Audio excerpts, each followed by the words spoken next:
En matière d'économie sociale et solidaire, la région Provence-Alpes-Côte d'Azur, elle a souvent innové.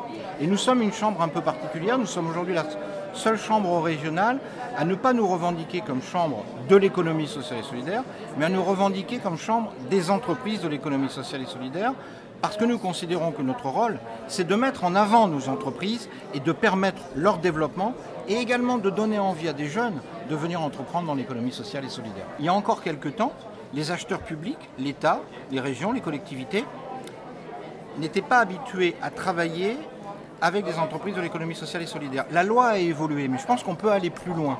Et c'est la raison pour laquelle nous avons fait ce salon pour mettre des acheteurs publics, des acheteurs privés face à des entreprises de l'économie sociale et solidaire qui se revendiquent comme des entreprises et qui ont besoin également de faire du business avec des acheteurs. Donc c'est un salon d'achat, c'est un salon professionnel.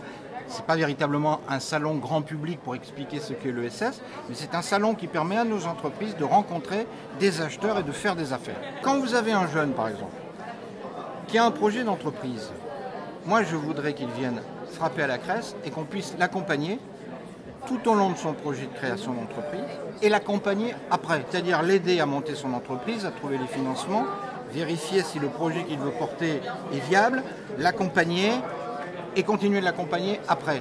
Et donner après la possibilité à nos entreprises aussi de se développer. Plus il y aura d'entreprises de l'économie sociale et solidaire, plus nous pourrons faire la démonstration de la pertinence du modèle économique. L'économie sociale et solidaire, ce sont tous les secteurs de l'économie qui s'inscrivent donc dans une réponse aux besoins de nos concitoyens et aux attentes des territoires. Et donc c'est une raison pour laquelle l'État d'abord s'intéresse naturellement à ce secteur de l'ESS. Le deuxième élément, c'est que cette ESS, cette économie sociale et solidaire, comme son nom l'indique, elle intervient dans des domaines qui nécessitent la mise en œuvre d'un certain nombre de principes.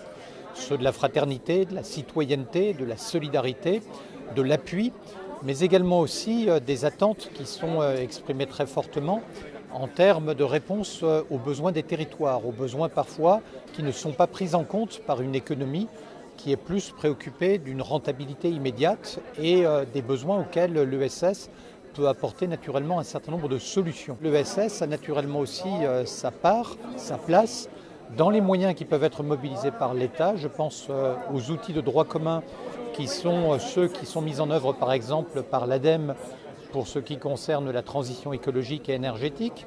Je pense bien sûr à tout ce qui intéresse le dispositif local d'appui à la vie associative, ou bien encore à tout ce qui intéresse aussi, ce qui est peut-être d'ailleurs le plus important en termes de moyens budgétaires, les moyens pour les investissements d'avenir, pour construire cette France de 2030 qui mobilisera 54 milliards d'euros au titre du SGPI. Il faut savoir qu'aujourd'hui, l'économie sociale et solidaire représente sur l'emploi régional à peu près 15% des emplois. Ça représente dans les départements ruraux et sur la ville de Marseille, à titre d'exemple, sur les départements alpins, presque 20% de l'emploi et à Marseille de la même façon. Donc c'est une économie, c'est un morceau principal que nous voulons porter et continuer de développer puisque ce sont des emplois non délocalisables. Et nous avons besoin d'avoir de l'emploi sur notre région. Donc moi je crois beaucoup à ce tissu économique qui peut être exemplaire et donner souvent des idées et porter des innovations qui seraient difficiles à porter directement dans le monde économique non social et solidaire.